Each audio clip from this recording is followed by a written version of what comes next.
So there you were in the field. You need to electrically cardiovert a patient in atrial fibrillation who is unstable and has rapid ventricular response. Or maybe you're in the emergency department and you have a stable a-fib patient. You know they're adequately anticoagulated, or maybe they had a sudden onset and knew exactly when that a-fib started. And you want to cardiovert them rather than muck around with medications. In this case, where do you put your pads? Well, stay tuned for the answer to this important question.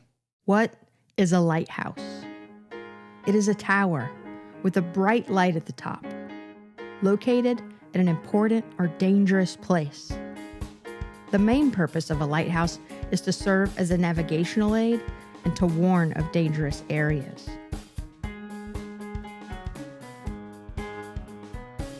Welcome to the EMS Lighthouse Project podcast, illuminating the darkness of current EMS clinical practice with the bright light of science.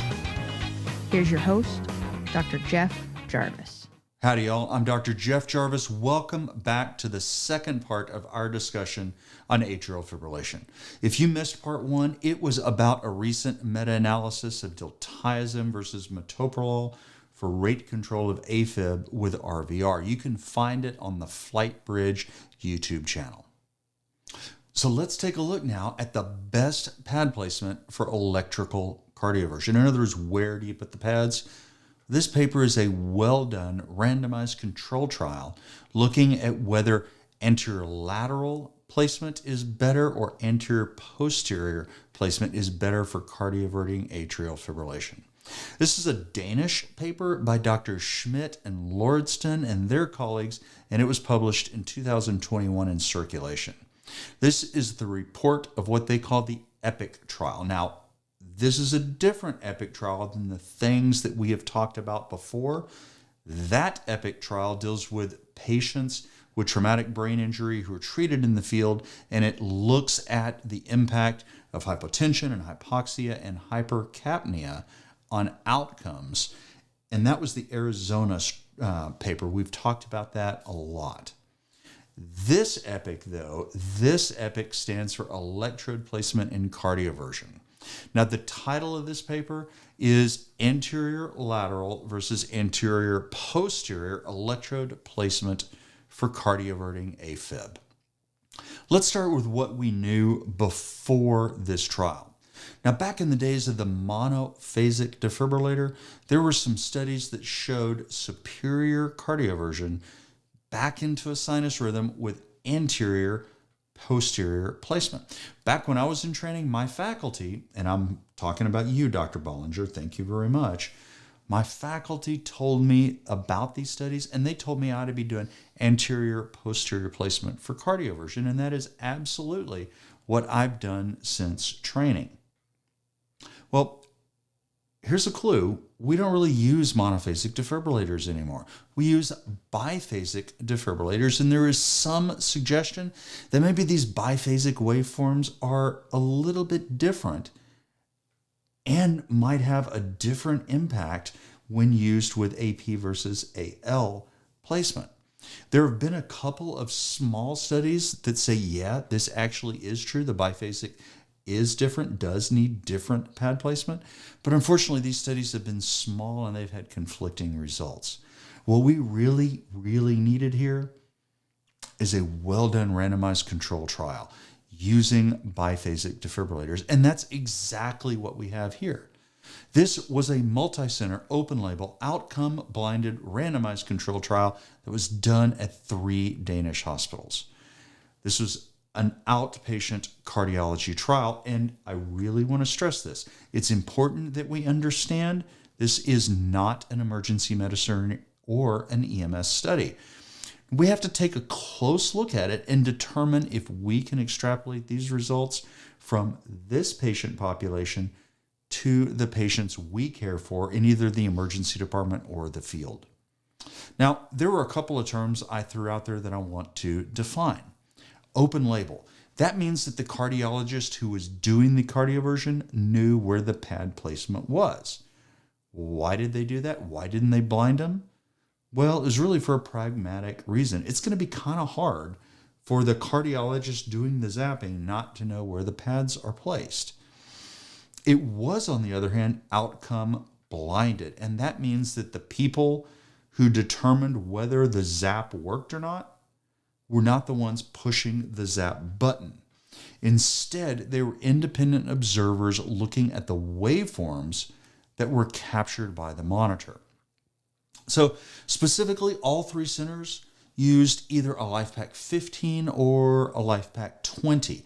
They capture real-time data using Physio's CodeStat data review package. And the people that determined the outcomes, they were looking at these CodeStat files. They had no idea what the pad placement was. They just saw the files. They weren't even in the same building. Now, I really like this approach to minimizing the impact of having to go with a pragmatic approach, and meaning an open label study. I really like that. Now, they randomized it, and they randomized it in a 1-to-1 pattern stratified by site. I like that. They talked about their sample size calculation. They assumed a 12.5% benefit to anterior-posterior placement. In other words, their assumption that was based on those prior small biphasic studies is that AP position would actually be better. And they did their sample based on that, and they said, you know what, we need 468 patients.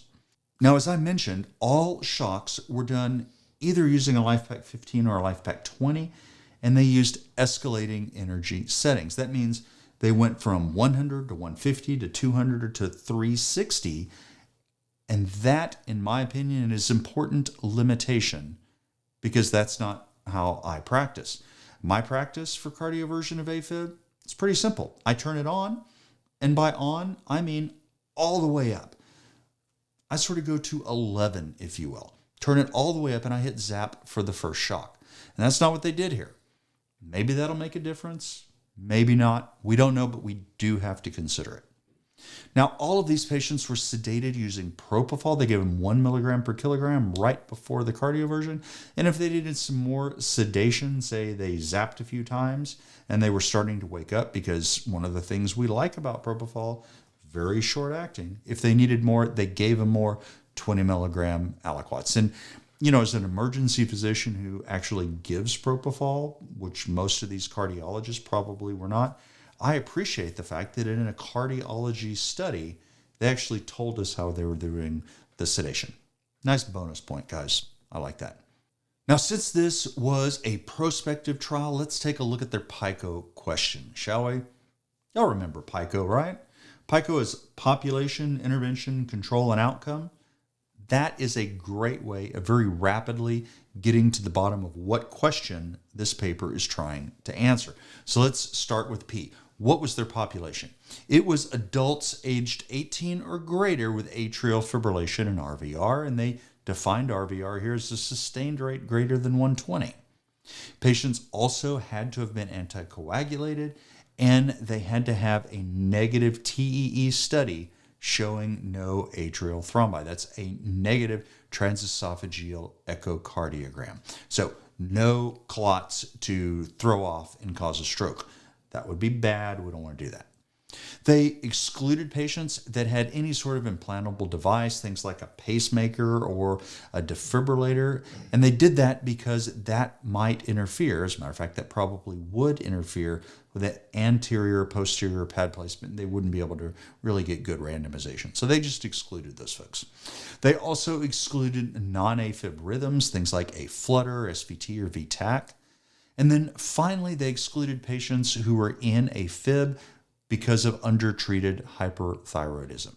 So that's the population. What's the intervention and control? So it was either pad placement using an anterior-posterior location or an anterior-lateral one. And they have this great image in the paper showing where they put the pads in both groups. And we will definitely put that in the show notes so you can see it. Anterior-posterior, well, the anterior pad was over the left parasternal areum, right over the precordium, and the posterior pad was just under the left scapula, just to the left of the spine.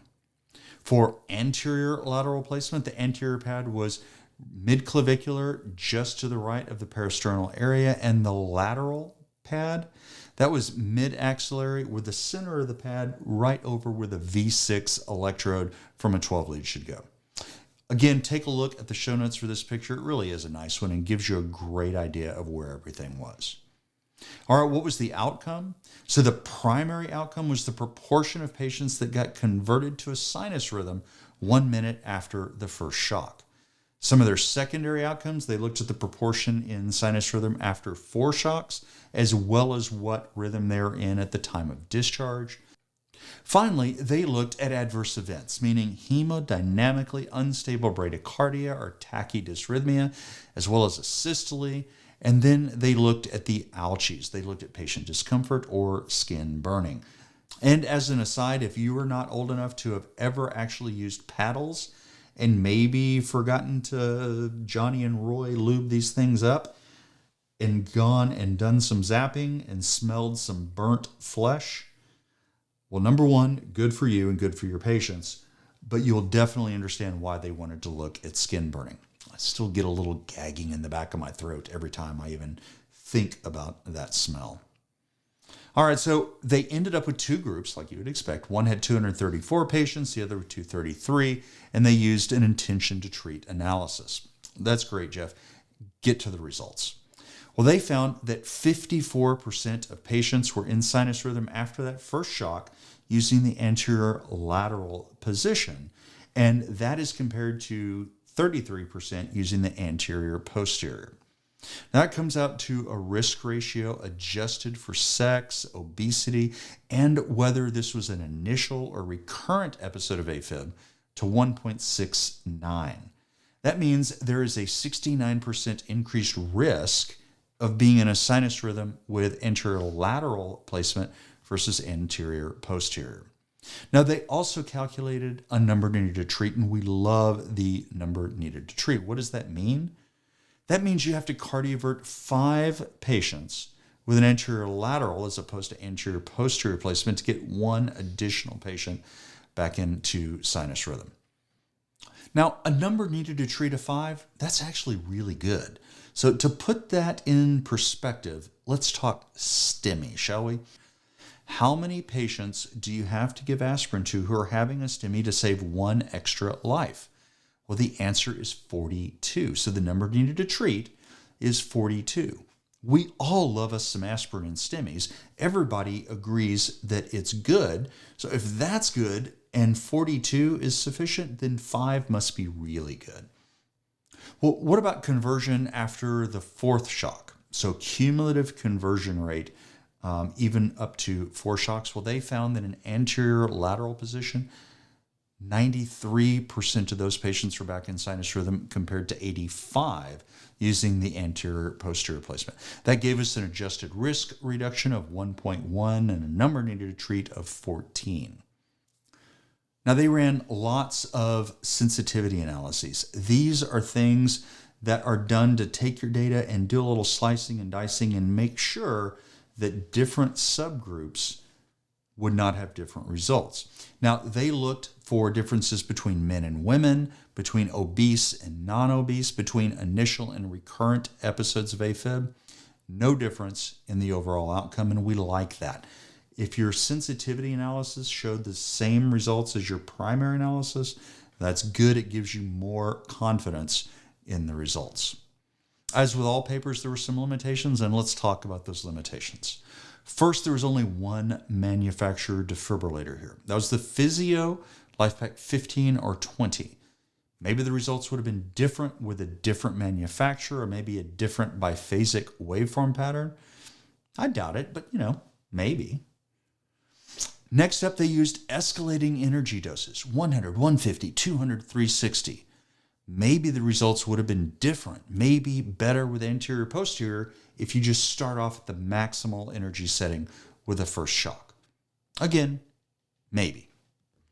Now, the biggest limitation for me here is that this was not an emergency medicine paper. It was not an EMS paper. It was a cardiology patient, and maybe these were not acute patients. As a matter of fact, we know they were not acute patients. Maybe these patients, The ones who are getting the elective cardioversions, maybe they were different in some fundamental way than the ones that we see. Certainly, in most ways, they really are. I'm not convinced, however, that for this question, the different population is important. I think that these results are applicable to us, but that's just my opinion. You may think something else. Well, that's just like your opinion, man. So what's my bottom line on this one? I think it's a well-done study. It's exactly what you would expect from a good randomized controlled trial. They did all of the things that they're supposed to do. They ended up with well-balanced groups. They had an adequate sample size. They did a great job of describing how they came up with that size. And they found statistically significant differences in pad placement. I also think these were clinically significant. We can be done faster with fewer shocks and less sedation, and all of those are good things. To me, this is a practice-changing paper. I'm no longer going to use the anterior-posterior placement that Dr. Bollinger taught me to do. Instead, I'm going to use that anterior-lateral placement. And by the way, I'm also changing my EMS protocols to go to anterior-lateral for cardioversion. So guys, that is what I have for y'all on atrial fibrillation. First off, we had a meta-analysis of didnt versus metoprolol for rate control, and that one did not change my practice. Instead, it reinforced my practice because it showed an advantage to diltiazem. Now, we also talked about this randomized control trial here, looking at improved cardioversion with an anterior-lateral position as opposed to anterior-posterior. That is going to change my practice. So, guys, that's what I think. I want to know what y'all think. Is this going to change your practice? Let me know what you think. You can reach me on Twitter at Dr. Jeff Jarvis, and you can also email me, jeff.jarvis@flightbridgeed.com. You can leave comments on our YouTube channel or wherever you get your podcasts. And speaking of where you get your content, please leave us a great rating. Tell your friends about us. Subscribe to the channel if you haven't. Help us get the word out. Guys, thank y'all very much. I hope this was useful information for y'all. Y'all have a great day. Take care. You've been listening to the EMS Lighthouse Project podcast, a proud member of the FlightBridgeEd podcast family and a Fire Dog production. Visit flightbridgeed.com for more information.